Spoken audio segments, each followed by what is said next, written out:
오늘 우리가 여러분하고 같이 주제 발표를 할 내용과 주제는 바로 우리가 통일이 되었을 때 우리 고향 이북에 어떻게 새마을운동을 전개할 것인가 하는 것이 주제가 되겠습니다.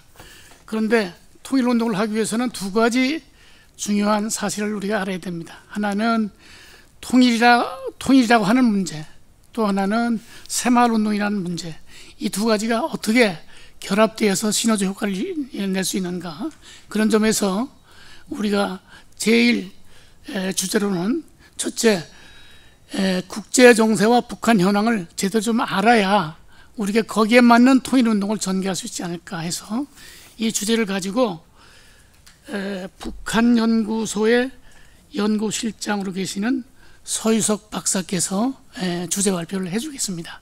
서유석 박사님이 주제 발표를 끝나고 나면 여러분들이 패널이 돼서 의문점이라든가 또 토론하고 싶은 것은 자유스럽게 토론을 하는 거 하되 한 2분 정도로 한정해서 그렇게 진행을 하겠습니다.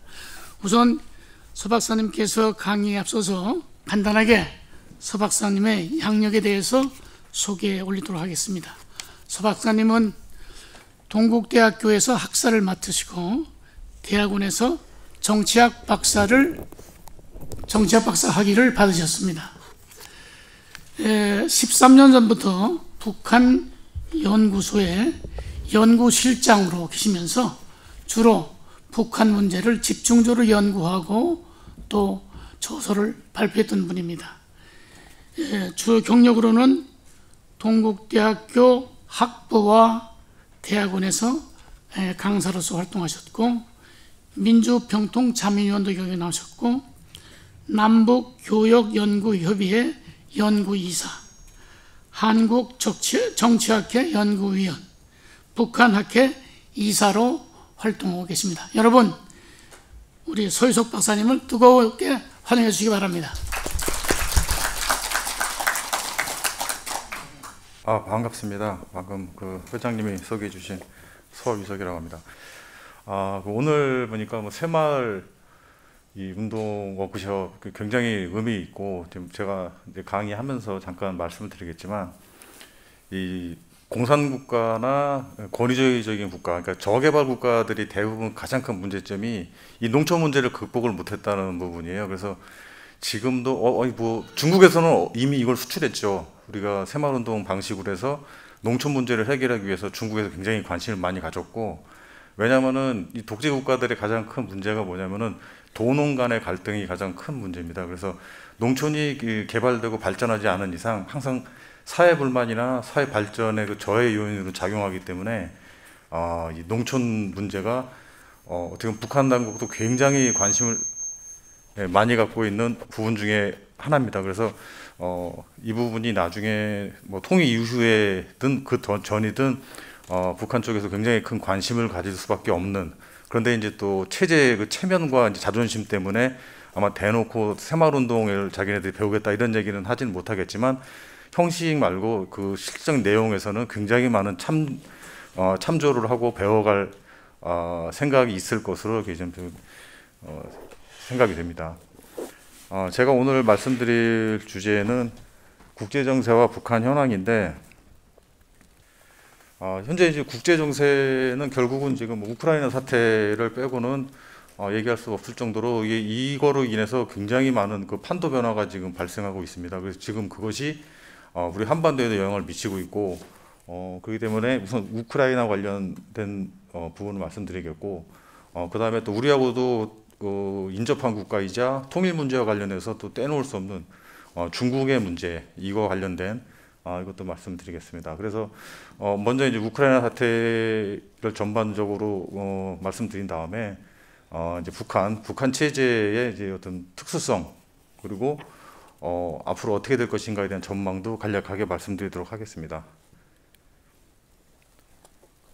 지금 현재 우크라이나를 러시아가 공격한 이유가 여러 개 있겠지만, 좀 크게 이제 저는 4가지로 이렇게 했습니다. 그래서 첫 번째가 이제 그 우크라이나가 나토에 가입하려고 하는 그 움직임이 가시화되고, 점점 현실화되는 것을 러시아가 목격하라 푸틴이 이제 그걸 저지하기 위한 그런 측면이 가장 크다고 할 수 있겠고요.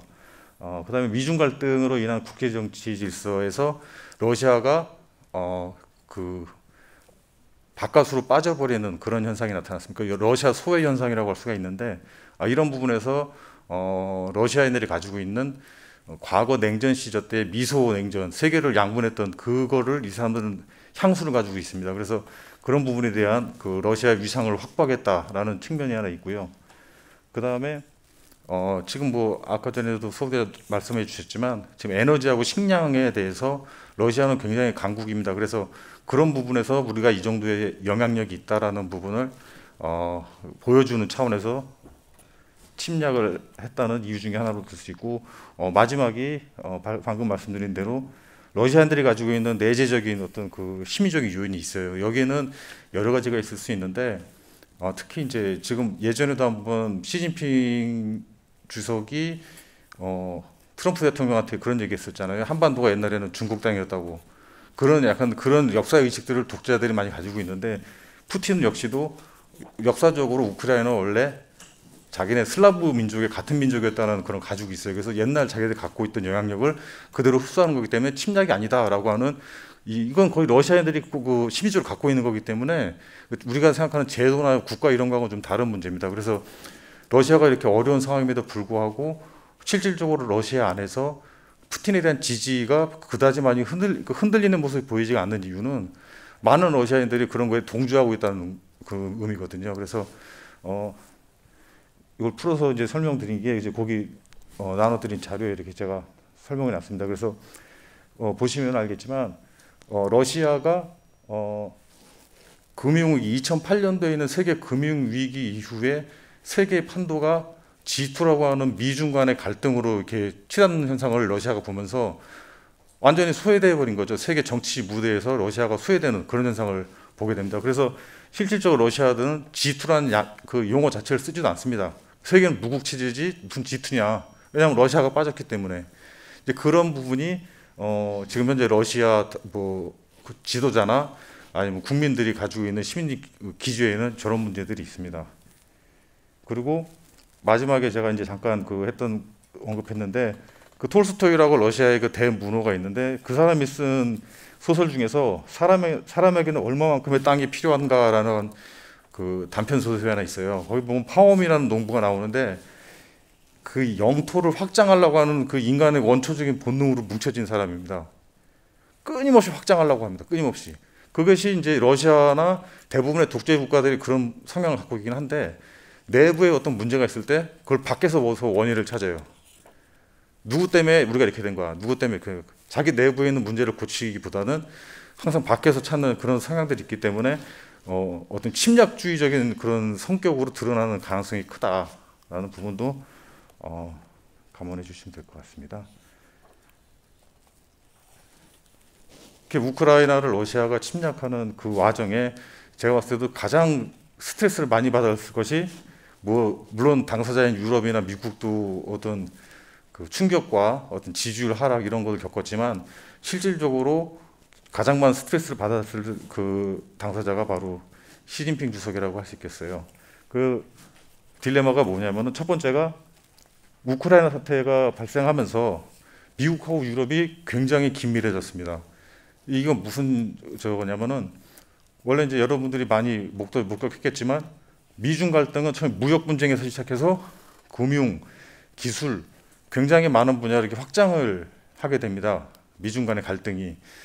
근데 그 과정에서도 중국이 버틸 수 있는 가장 큰 힘 중에 하나는 유럽이 그렇게 친미적이진 않습니다. 유럽 자체가. 약간 경쟁 내지는 미국이 관여하는 걸 굉장히 좀 거부감을 갖고 있는 그런 풍토가 있었는데 이번에 우크라이나 사태를 계기로 해서 미국하고 유럽이 굉장히 많이 가까워졌어요. 그리고 중국의 본성에 대해서 바로 보자는 그런 각성들이 유럽 국가에서 크게 일어나게 됩니다. 그거는 중국에게 굉장히 큰 충격으로 다가올 수 있는 부분이고요.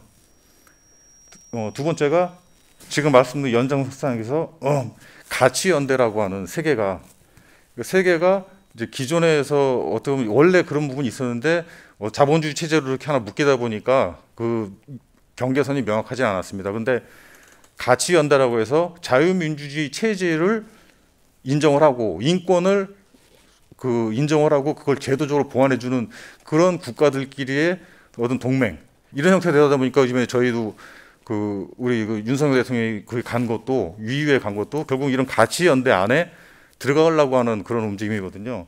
그러다 보니까 결국은 인권 문제나 기타 자유민주주의 시장 질서라고 하는 부분에서 중국이 갖고 있는 아킬레스건이 저건데 이 사태로 인해서 그게 불거지게 됐습니다. 그 다음에 마지막에 이제 중국 국내 문제, 지금 이제 9월, 10월에 있는 중국 당대회에서의 시진핑 연임이 결정되는 그런 순간이 있기 때문에 중국에서는 지금 발을 뺄지도 못하고 넣지도 못하고 그 애매모호한 상황이에요. 그러니까 지금 푸틴도 중국으로부터 무기 공여를 요청을 했었고 방문해달라는 요청도 했었는데 중국이 그거에 대해서는 거부를 하고 있습니다. 뭐 유일하게 지금 하는 게 이제 러시아 기름이나 에너지 같은 거는 사고 있는데 나머지 기타 군사나 정치적인 부분에서는 중국이 굉장히 조심하고 있다라는 거. 그게 이제 지금 제가 지금 말씀드린 게 지금 나눠주시는데 이렇게 풀어서 쓰면 이렇게 되어 있습니다. 그래서 지금 세 번째 보시면은 유럽이 실질적으로 굉장히 많이 아실 거예요. 사회주의는 원래 유럽에서 시작됐잖아요. 사회주의자 좌파 이론이나 운동 자체는 유럽에서 시작했기 때문에 굉장히 우리가 생각하는 것보다 공산주의 국가나 독재 국가에 대해서 굉장히 좀 관용적이었던 부분이 많았어요.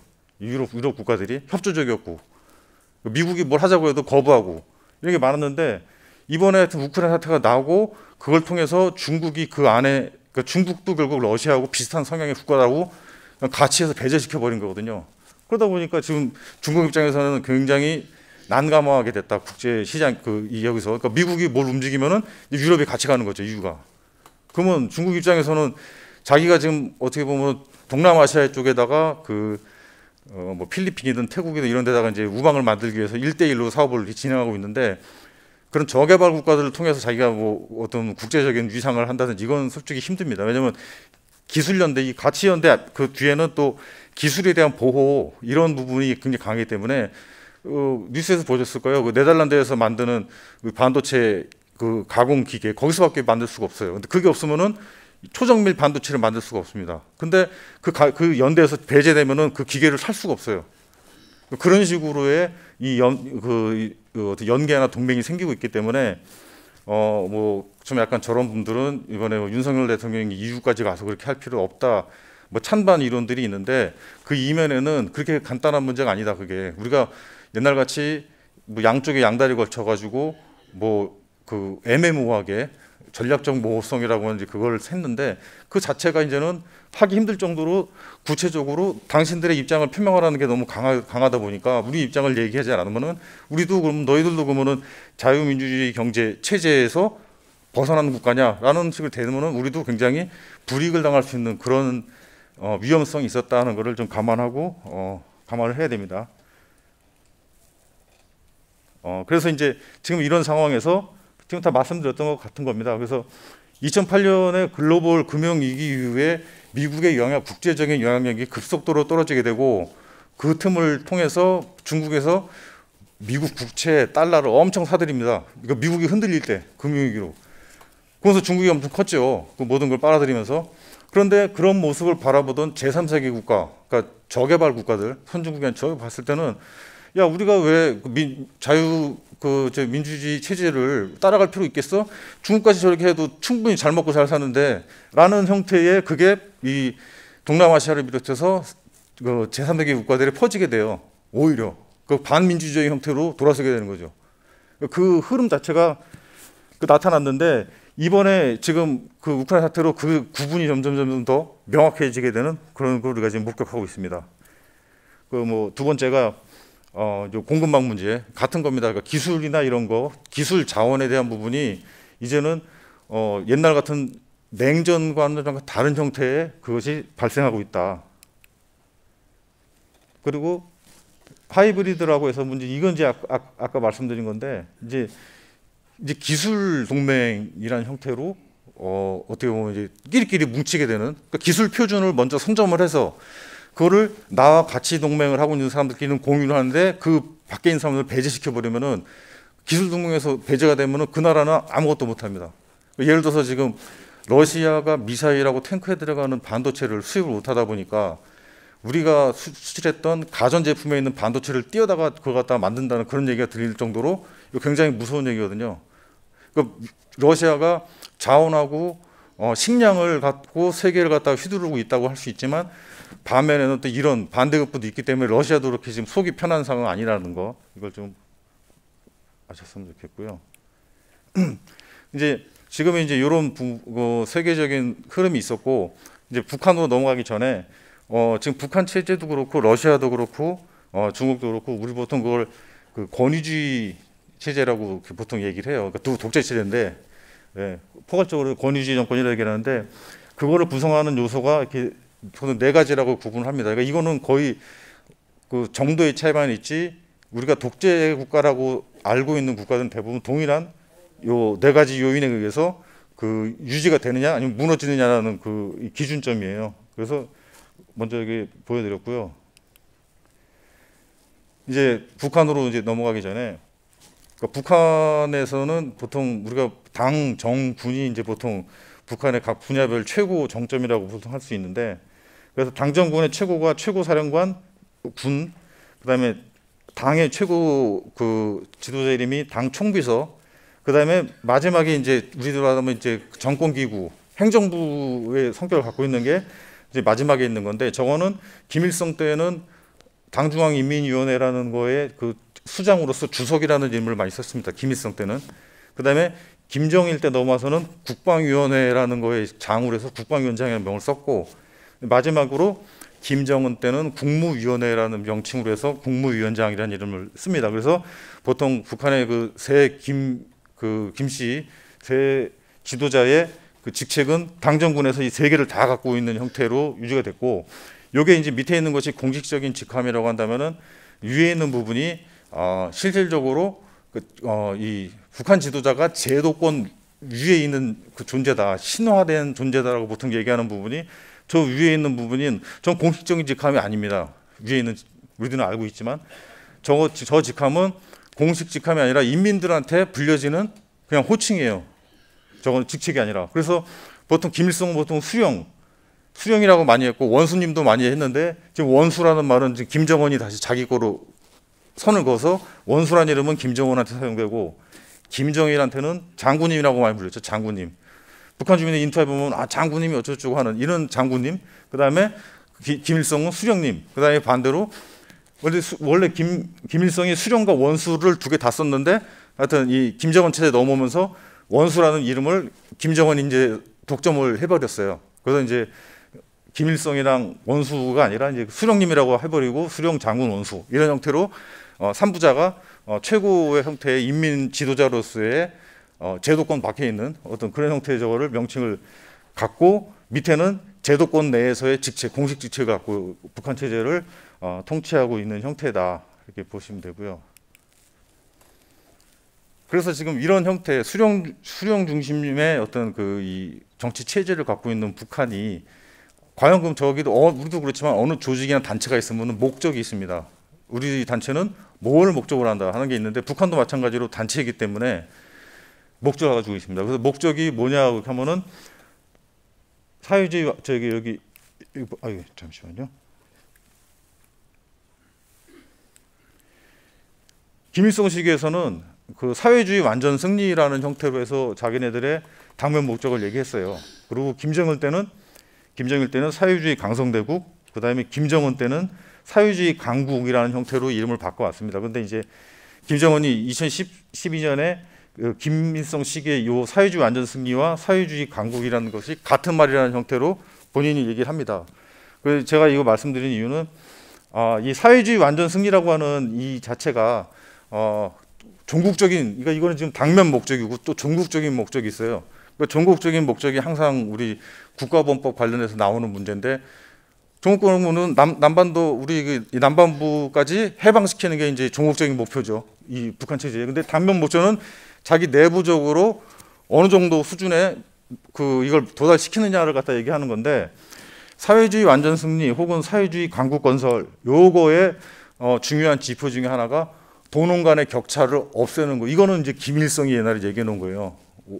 4.25 교실을 통해 5.25 교실을 통해서 얘기했던 건데, 도농 간의 격차를 없애고, 그다음에 모든 농민들이 농사 육체 노동으로부터 해방되고, 그러니까 전 농민의 그 농지의 기계화.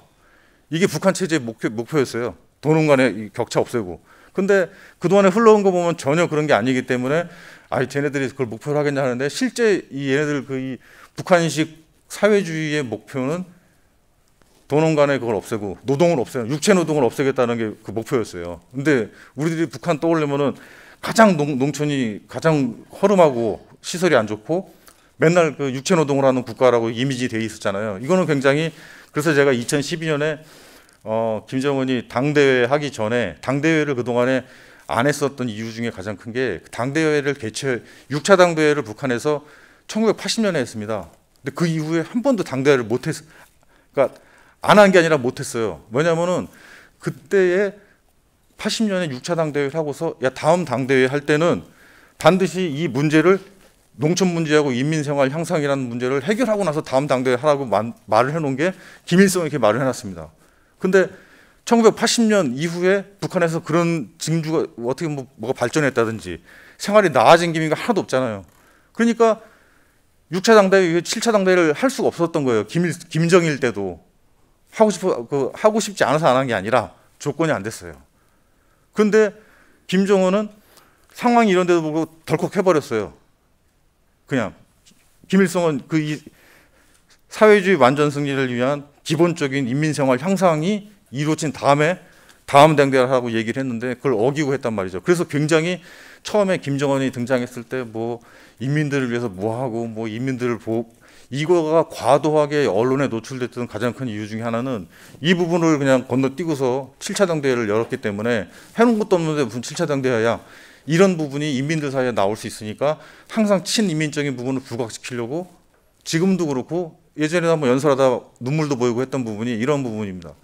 그러니까 인민들이 좋고 나쁘고 그 문제가 아니라 자기가 이걸 건너뛰고 했기 때문에, 그거는 어떤 김정은 본인의 체제에서의 명분 자체가 이 문제를 어겼기 때문에 약화될 수밖에 없는 부분, 이게 굉장히 어떻게 보면 김정은 체제의 약한 고리라고도 할 수 있는 부분입니다.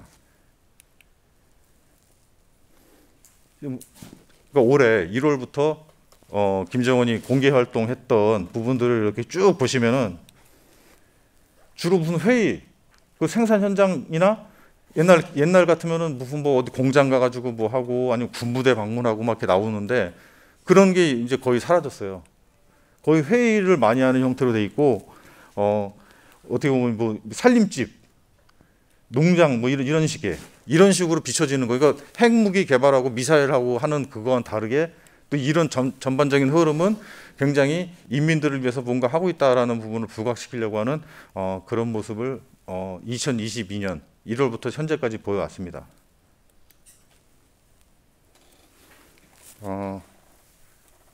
지금 이런 간략하게 말씀드렸는데, 오늘 오시기로 한 최현준 회장이니까, 그분이 이제 북한에서 오셨고 하니까 북한의 주민들 실상 생활이나 이런 거는 그분이 잘 하시고 해서 그분이 하실 줄 알고, 제가 북한 현황 얘기할 때 딴 건 다 빼고 그냥 지도자 부분, 정치적인 부분만 이렇게 말씀드렸고요. 지금 현재 상황을 이제 간략하게 이제 말씀을 드리면은, 2017년 11월 29일에 북한에서 미사일 개발 성공했다는 얘기 나오고, 국가 핵무력을 완성시켰다라고 발표가 나옵니다. 그리고 나서 2018년에 이제 평창으로 오고 가면서 이제 막 판문점의 봄 해가지고 굉장히 드라마틱한 현상들이 펼쳐졌었는데, 이제 약간 정치적인 견해가 다를 수 있겠습니다만, 저 개인적으로는 그 당시에 북한이 그렇게 평창까지 오고 하면서 김여정 보내고 했던 게, 저는 원래 평화의 제스처라기보다는 소정의 이제 대화의 자격에서 자기네들이 한 단계 위급의 조건을 갖췄기 때문에 대화에 나서도 된다라고 판단해서 그때 나오기 시작한 거로 저는 개인적으로 그렇게 보고 있어요. 왜 그러냐면은 2017년 이전에 중국 시진핑과 혹은 푸틴하고 공식적으로 만난 적도 없고 공식적으로 커뮤니케이션을 가진 적이 없어요. 왜냐하면 사이가 별로 안 좋았습니다. 김정은이 다 닫아놨었어요. 모든 거를.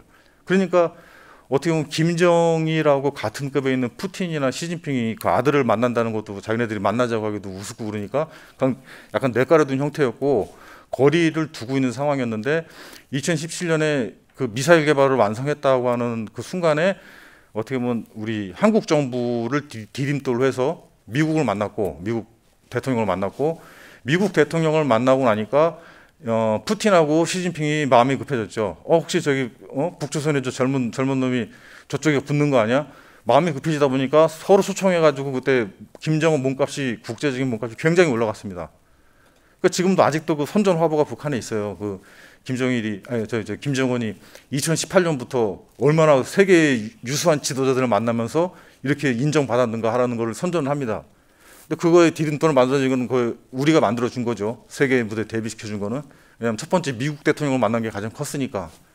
하여튼 그런 상황이었는데 하노이 회담이 결렬되고 나서는 다시 이제 소강 상태에 들어갔죠. 왜냐하면 원래 자기네들이 목적으로 했던 부분을 이루지 못하고 그동안 했던 게 수포로 들어가고 망신을 당했다라는 부분이 굉장히 컸기 때문에 그 다음부터는 소강 상태에 들어갔는데 그 상태부터 현재까지 상황이 뭐 지금 보수 정부가 들어오든 어떤 정부가 들어와도 마찬가지일 거예요. 그건 북한 좀 체제에서는 지금 쉽게 손 내밀고 뭐하고 할 수 있는 그런 부분이 아니기 때문에 우선은 2017년, 그러니까 2018년 상황 이전으로 좀 돌아간 상태라고 우선 봐야 됩니다. 그러니까 1년 반 동안에 약간 어떻게 우리는 하나의 드라마를 봤던 거고 현재는 지금 2017년, 18년 이전의 상황. 남북 관계가 공식적으로 서로 대화도 안 하고 뭐 우리가 임진강 그거 이번에 비 많이 왔을 때 통보해달라고 얘기해도 걔네들 답변도 안 하잖아요. 우리 쪽에서 의약품 주겠다고 해도 답변도 없습니다. 그런 거에 대해서 전혀 없어요. 그러니까 그 2018년 이전 상황으로 돌아갔다고 보시면 돼요. 그거는 공식적으로 얘기를 했죠. 이게 대남하고 대미가 대적 관계로 전환됐다고 이거는 김정은이 직접 얘기를 했어요. 그래서 당분간은 이 국면이 어떤 형태로 돌발 변수가 생기지 않으면 풀기 힘들 정도로 팽팽한 지금 그런, 왜냐하면 아까 지금 제가 국제 정세를 말씀드렸을 때 세계가 지금 가치 체제로 지금 양분되다 보니까 중국도 그렇고 러시아도 그렇고 상당히 운신의 폭이 애매해졌습니다. 애매한 대신 차라리 확실한 우리 쪽 그 편인 북한한테는 굉장히 관대하게 바뀌고 북한도 지금 딴 데 기댈 데가 없어요. 그러니까 이번에 그 백신이나 의약품 같은 거를 우리나 유엔이나 세계 뭐 저희 보건기구나 이런 데서 지원하겠다는 거는 대부분 다 거절하면서 중국한테 비공식적으로 비행기로 한 두세 번 갔다 오고 열차 몇 개 들어갔잖아요.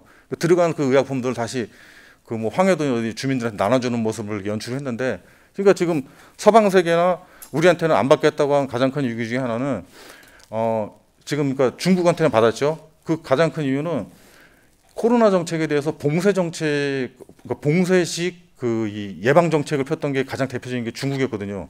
그리고 그보다 더 봉쇄적이었던 게 북한이었어요. 그렇기 때문에 다른 나라들한테 그걸 받는다는 거는 자기네들이 처음에 했던 그 봉쇄식 예방 정책이 실패했다는 것을 자인하는 거기 때문에 받을 수가 없죠. 근데 중국은 똑같은 방식으로 그걸 코로나 대응 정책을 폈던 국가고, 그래서 공식적으로는 절대 안 받고 비공식적으로 열차만 들어가서 물건만 갖고 들어오고, 중국도 발표를 안 해주잖아요. 북한이 중국을 좋아하는 가장 큰 이유 중에 하나가 언론 통제가 되니까. 언론 통제가 되니까 몰래 뭘 해도 언론으로 안 나와요. 근데 한국에 이제 그 뭐 이렇게 좀 약간 자기네들은 성향이 맞다고 하는 뭐 진보 정부든 어느 정부가 와도 북한 애들이 싫어하는 가장 큰 이유가 언론에 너무 많이 노출된다는 거예요. 자기네들이 하고 있는 무슨 얘기들이. 여기서 누가 왔다 가면은 북한에 가니까 뭐 어떻다라고 얘기하면 금방 뉴스가 나오거든요. 그게 북한이 싫은 거예요. 왜냐하면 내 치부를 갖다 저렇게 얘기하고 다니니 저 사람들을 자기네 땅을 불러서 뭘 하겠나 이런 것들이 생기는 거고, 중국은 언론 통제가 되니까 뭘 해도 언론에 발표가 안 난다는 거. 그런 부분이 굉장히 이 지금 새마을운동도 마찬가지지만 북한 체제가 어떤 상황에서 이 교집합이 생겨가지고 이 운동을 받아들이고 하는 게 될지 모르지만 항상 그런 부분이 북한이 우리 뭐 옛날 유교식의 그 체면 문화, 체면 그 부분에 대해서 챙겨주지 않으면 북한은 절대 손해 보더라도 그냥 넘어간다 이거죠. 북한은. 지금 이제 남북 관계는 좀 이렇게 말씀드렸고요. 전망을 말씀드리면은 지금 나눠드린 대로 제가 다 말씀 다 드렸던 것입니다. 지금 국제사회가 가치 연대로 지금 묶여버리면서 이제 독재적인 전체주의적 성격을 갖고 있는 국가와 아닌 국가들 간에 어떤 이런 갈림길 비슷하게 지금 이거는 가장 그 유럽에서 그나마 독일이나 스페인 그다음에 이탈리아가 이 중국이나 이쪽이랑 굉장히 좀 가까웠던 국가인데 그런 국가들도 지금은 서서히 그 발을 띨려고 하는 이유 중에 하나가 러시아가 하는 거나 이런 거는 봤을 때는 보통 이제 이 자본주의 사회라는 건 계약에 의해서 모든 것이 진행되고 계약을 파기하면 안 되고 뭐 이런 이 가치가 이렇게 공유되고 있잖아요. 안정성이라는 거, 모든 거 투자의 안정성. 그런데 지금 러시아, 중국, 북한 공통점이 뭐냐면은 그거에 대한 담보가 안 된다는 거죠. 뭘 해도. 쟤네들을 우리 시장, 우리 같은 체제에서 같이 이론으로 받아주어지는 게 결국은 우리들한테 나중엔 칼이 돼서 돌아온다는 거를 이번에 유럽 국가들이 많이 느꼈을 거란 말이죠. 그래서 이제 그런 부분에서는 앞으로 세계가 냉전까지는 아니더라도 굉장히 큰 변화가 몰아칠 가능성이 있고 우리는 그 와중에 다행인 거는 이제 우리가 이렇게 하는 행동에 대해서 중국 정부가 뭐 공식적으로 그러니까 이번에도 보셨잖아요. 중국이 일본은 엄청나게 비난을 했어요. 이번에 EU 회의 참가한 거에 대해서. 근데 우리나라에 대해서는 그렇게 맹비난을 안 했던 이유가 그거는 이제 우리가 어떻게 보면 현명하게 줄타기를 좀 잘해야 되는 부분이 우리까지 맹비난해가지고 우리가 만약에 반중 정서가 높은 상황에서 우리까지 돌아서면은 그거는 중국도 리스크가 굉장히 큽니다. 그래서 옛날 사드 사태 때 중국이 뭐 경제 보복했다고 어쩌고 하는데 우리하고 중국하고 다 그 1대1로 해서 경제 보복을 서로 한다면 우리가 피해가 크겠지만 만약에 우리가 같은 서방 국가의 가치 연대가 만약에 같은 편이 돼서 같이 경제 보복을 서로 하게 되면은 중국도 피해가 만만치가 않습니다. 그러면 지금도 중국이 경제가 안 좋은데 우리 지금 반도체 같은 것도 지금 반가공 제품 다 들어가서 중국에서 만드는 거거든요. 근데 그거 많이 끊는다? 우리도 피해가 크겠지만 중국도 엄청난 피해가 생깁니다. 그래서 뭐 사드 제2의 사드를 그거 하지 중국을 이렇게 등한시하면 안 된다고 이렇게 너무 과장돼서 얘기하는 분들이 있는데 그거는 중국도 그렇게 뭐 한국을 배제하고 뭐 하겠다는 거는 중국 정부도 쉬운 문제는 아닙니다. 그래서 그런 걸 좀 길게 보고 약간 폭넓고 다양한 부분을 좀 봐야지 어떤 올바른 정국이 생기지 않을까 뭐 이런 생각입니다. 이상입니다. 네. 서유소 박사님 정말 그 깊이 있는 연구 그리고 또 아주 핵심을 찌르는 설명을 잘 해주셔서 너무나 감사드립니다. 지금 오늘 서 박사님께서 하신 그 발표는 두 가지로 요약할 수 있을 것 같아요. 국제 정세, 또 하나는 북한의 현황. 이게 우리가 통일 새마을운동과 어떤 관계가 있는가? 사실은 직접적이고 아주 밀접한 관계가 있다고 저는 서 박사님의 강의를 듣고서 느꼈습니다. 우선 우리가 통일을 하기 위해서는 우리 주변을 둘러싸고 있는 국제 정세의 여건이 우리 통일에 대해서 우호적인 환경을 마련해 줘야 된다는 건 여러분이 너무나 잘 알고 계실 겁니다. 그런데 우크라이나 전쟁 사태라고 하는 것은 우리 지구의 전 반대편에 있는 그런 나라에 있는데도 그러한 국제 정세가 우리한테도 큰 영향을 미친다고 있는 사실을 우리는 명심해야 된다는 것이죠. 그래서 통일 문제라고 하는 것은 뭐 여러분 잘 아시다시피 통일 문제를 많이 연구하고 또 심도 있게 고민한 분들 잘 아시겠지만 내적인 성숙, 다시 말해서 안보, 경제의 튼튼함, 그리고 우리 국민들 모두가 통일에 대한 합일된 그런 어떤 그 열의 이런 것이 합쳐져야 되고 외적으로는 또 우리 주변 강대국의 어떤 그 통일에 대한 이해도가 우호적으로 바뀌어야 된다. 그런데 우크라이나 같은 건 멀리 떨어져 있는 나라에서 전쟁이 발생했는 그런 상황이 우리 한반도에 미치는 영향이 심대하다는 것도 우리 느낄 수 있기 때문에 항상 그런 점에 신경을 써야 된다는 좋은 말씀 주셨고, 그 다음에 이제 북한 현황에 대해서 말씀하셨는데 이거는 뭐 우리 통일 새마을 운동을 하는데 직접적인 상대이기 때문에 북한의 현황을 알아내는 건 너무나 중요하다고 생각합니다. 저는 그 발표하신 내용 중에서 북한이 김정은 체제에서 얘기하고 있는 것이 결국은 사회주의 강국을 건설한다 하는 얘기고, 그리고 그 공산당 개혁의 본질적인 목적은 뭐냐면 통일이다. 상당히 섬뜩하게 들어왔어요. 우리도 사실은 자유민주주의 체제에 의한 남북한의 통일을, 평화 통일을 헌법의 규약으로 정했듯이 북한도 그렇다는 것이죠. 그러니까 전혀 생각이 다르고 서로가 통일을 원하지만 그 통일의 방향과 목적은 다르다는 것을 우리는 인식해야 되지 않겠나 그런 생각이 듭니다. 지금 좋은 말씀을 주셨는데 우리 소유석 박사님 말씀을 듣고 프로에 계신 분들께서 추가로도 알고 싶은 게 있거나 아니면 또 소 박사님께서 말씀하신 내용 중에서 나는 이런 점에서 좀 생각이 다르다 이렇게 생각하시는 분도 있으면 한 두 분만 질문을 듣도록 하겠습니다.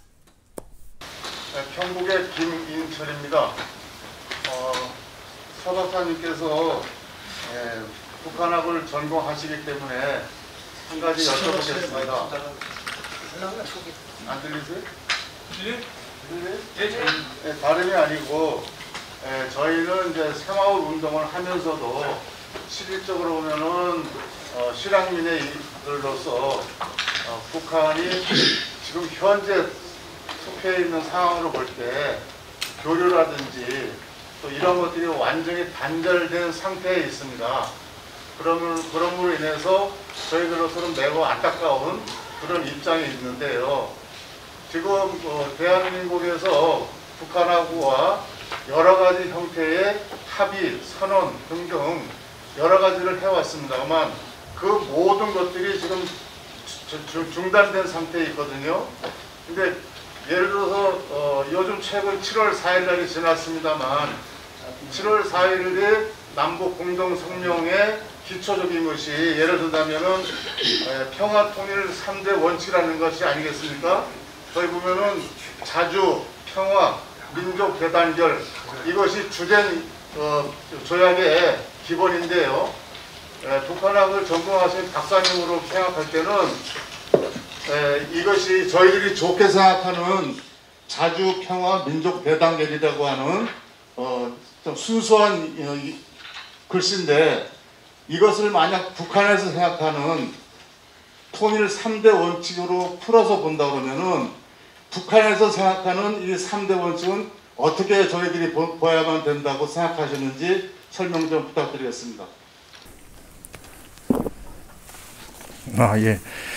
그죠. 지금 뭐 교류협력이 단절이 됐고 7.4 남북 공동성명에 솔직히 7.4 남북 공동성명 뭐 그 내용이나 보면 내용은 굉장히 좋습니다. 그리고 그 당시 상황에서는 어떻게 보면은 북한하고 회담을 해서 뭔가 합의문을 만든다는 것 자체가 굉장히 그 폭발력이 있는 사건이었기 때문에 그 당시에는 이 조문이나 이런 거에 대해서 우리가 북한식으로 좀 정밀하게 그런 판단을 못하고 그냥 했을 가능성이 굉장히 높다고 생각을 해요. 그냥 왜냐하면 말은 굉장히 우리들이 자주, 평화, 민족 대단결 엄청 좋은 말들만 돼 있으니까 좋은데 그럼 이런 거죠. 처음에 제가 아까 전에 그 2018년에 평창에 봄 말씀 드렸을 때도 그때도 제가 그런 얘기를 많이 했었는데 그러니까 북한하고 이제 뭐 협상을 하는 과정에서 북한에서 얘기했던 거는 공식적으로 조선반도의 비핵화를 하자는 거로 합의를 했다고 북한은 얘기를 했는데 저는 왜 그건 말이 안 되고 조선반도의 비핵화라는 얘기는 그건 어떻게 보면 좀 복수의 목적이 있는 말이기 때문에 우리가 받아들이는 건 다르다. 그거는 당연히 북한의 핵 폐기를 위해서 만든 어떤 이 정상회의면은 그 문제에 포커스를 맞춰야지 조선반도의 비핵화라고 하면은 북한은 보나마나 한국에 전개될 수 있는 핵무력 즉 미군까지 감안해서 한 얘기다. 근데 그거를 너무 성급하게 그때 합의한 게 아니냐는 식으로 제가 한번 어디다 글을 낸 적도 있었는데 같은 거죠. 그러니까 자주 평화 민족 대단결 했을 때는 북한에서 쓰는 자주는 우리가 쓰는 자주하고는 좀 다르게 모든 것은 다 북한이 왜 미국을 철천지 원수라고 욕하냐면은 미국 때문에 적화에 실패했다는 판단을 굉장히 많이 했고 미국 때문에 그래서 여러분들 혹시 북한에서 열병식 행사할 때 전차 그 북한 탱크들 지나갈 때 앞에 그 전차 밑에 이렇게 글귀 써 있는 거 자세히 보시는 분들이 있으면 알겠지만 거기 써 있는 말이 그거거든요. 철천지 원수 미제를 몰아내자, 박멸하자, 뭐 소멸을 시키자, 뭐 이유 써 있어요. 다 그 전차마다 그 정도로 우리가 생각하는 거 이상으로 그 당시에 김일성이 우리나라 그 남한까지 적화를 못한 거에 대한 굉장히 큰 그걸 가지고 있어요. 그래서 그냥 단순하게 이거 미국 싫어하는구나 북한이 그 정도가 아니거든요. 그래서 지금 말씀하신 자주평화 민족 대단결의 이면에는 다 전부 주한미군 철수라고 하는 게 다 깔려 있는 겁니다. 왜냐하면은 자주국가인데 왜 거기 다른 나라 군대가 우리는 중국군 몰아냈지 않냐 이거죠. 북한 입장에서는. 그러니까 거기도 미국이 빠져줘야지 너희들이 자주국가야 나는 거. 그다음에 민족 대단결에서도 마찬가지. 항상 북한이 강조하는 민족이라는 건 우리가 생각하는 순수한 의미의 그게 아니라 항상 정치적으로 미국은 빠지고 배제시키고 우리 민족끼리 얘기하자.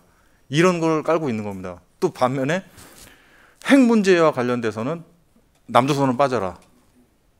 핵 문제로 남북 간의 대화를 진행해 본 적이 없어요. 거의 없어요. 그 얘기 나오면 북한에서 안 합니다. 너희들은 우리 그 대화 상대가 아니야. 너는 핵이 없잖아. 같은 핵 국가인 난 그 미국하고 얘기할 거야. 이런 식이었기 때문에 저번에 기억하시는 분 있을지 모르겠네요. 저기 판문점에서 트럼프하고 김정은하고 회담할 때 문재인 대통령이 잠깐 에스코트하고 빠졌죠. 그 둘이 회담했잖아요. 거기서 우리나라 그 판문점에서. 그게 북한이 갖고 있는 생각하고 똑같아. 왜 저 하면 왜 나오냐 이거죠. 우리 핵 갖고 있는 국가들끼리 회담하려고 하는데 우리가 생각하는 순진한 의미에서 민족이라고 생각하는 거와 북한이 갖고 있는 그거는 굉장히 좀 많이 다층적이다라는 부분을 우리가 좀 항상 좀 슬픈 얘기지만 우리는 생각을 할 수밖에 없고 저는 특히 북한을 보다 보니까 그런 부분을 굉장히 민감하게 볼 수밖에 없고 지금 질문하셨던 분 말씀대로 이게 우리가 생각하는 그런 순수한 의미하고는 약간 거리가 있다라는 거 말씀드립니다. 예, 답변이 준비됐나요? 한 분만 더 받겠습니다. 저 평안북도 운산군 새마을군의회장입니다. 지금 우리 그 학생들의 시간이요. 우리가 공부할 때는 반공이라는 시간이 있었어요.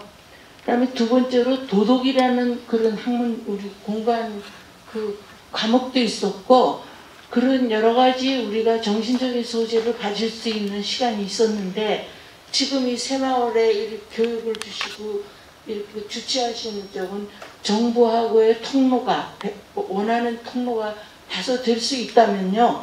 학생들 교육부터 새마을 운동의 근본을 거기 교과 행정에 넣든지 해가지고 이 새마을 운동이 우리나라를 많이 발전시킨 사실 우리 역사 아닙니까? 그러니까 그런 거를 좀 주장을 하셔서 힘이 있어야 나라를 지키고 힘이 있어야 주장할 수 있지 정치 노름으로 우리가 이용을 당하면은 사실은 우리 후세들한테는 별로 좋은 결과가 없다고 생각합니다. 그러니까 통로가 되시면은 어떤 요구 조건의 통로가 되시면은 교육 문제에 새마을 운동에 대한 거를 거기다 교과 내용에 좀 넣어달라고 해주세요. 그래서 학생들도 그걸 좀 알아야지 우리의 진가에 있는 가치를 저는 알 수 있다고 생각합니다. 감사합니다. 좋은 말씀 주셨는데요. 이것의 질문에 대한 답변은 우리 소유석 박사님보다는 안성일 차장님께서 해주시는 게 좋을 것 같습니다. 말씀해 주시죠. 답변드리겠습니다. 네, 좋은 질문 주셨는데요. 사실 언제부턴가 아마 전교조가 그 교육을 장악하면서부터였던 걸로 전 기억을 합니다. 교과서에서 새마을운동 자체가 사라지기 시작을 했어요. 그래서 우리 새마을운동 중앙회 자체에서 교육부를 대상으로 수많은 요구를 했습니다. 이 새마을운동은 이 대한민국이 그 4,000달러라는 그 마지노선을 돌파하면서 우리 선진국 문턱에 다다랐지 않습니까? 그때 정말 그 기여한 공이 크다. 새마을운동이 없이 대한민국의 발전을 논할 수 없다라고 굉장히 좀 체계적이고 구체적으로 요구를 했어요. 근데 그럼에도 불구하고 그 새마을운동 자체가 교과서에서 사라지기 시작했습니다. 근데 저희가 그동안 뭐 노력을 안 했던 건 아닙니다. 계속 집요하게 요구를 했는데 계속 거절당해 왔습니다. 어떻게 보면 우리 새마을운동 중앙회가 뭐 능력이 없지 않느냐 뭐 이렇게 할 수도 있는데 비난할 수도 있는데 이미 시대적인 조류가 그렇게 흘러가고 있습니다. 그래서 그 부분은 어떻게 뭐 때문에 걱정하시는지 충분히 알겠고요. 기회가 닿는다면 닿을 때마다 계속해서 요구를 하도록 하겠습니다. 감사합니다. 제가 한 가지 더 첨언드리면은 우리 이북도민 새마을회 조정훈 회장님 파워가 있으니까 두 분이 힘을 합쳐서 윤석열 정부가 이제 아무래도 또 이제 보수 정권이고 그러니까 한번 기회 되면 말씀해 주셔서 하면 좋겠습니다. 예. 질문 참 좋으신 건데, 그래서 이번에 중앙회장님께서 예전에 생각 못했던 학생들한테